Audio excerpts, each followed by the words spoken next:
So one of the reasons that I got this steam cleaner is to get really hard to reach areas. And one of them that drives me crazy on a regular basis is this crack that is around your toilet. It is so hard to clean regardless of what you're using, and this thing works really well for it. The other bonus is that it's chemical free. So I'm going to show you exactly kind of how I use it. So I already use the measuring cup and the little funnel to fill this with water, and I have it plugged in so it's all nice and hot.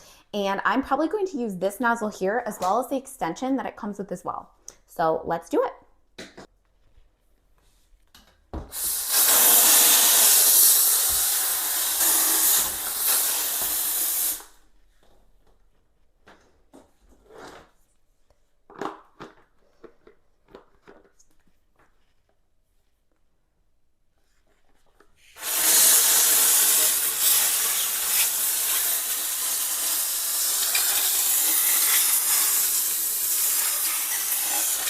So it's not only crazy how good of a job this did and how like the tiny cracks is able to get in, but also how gross it was.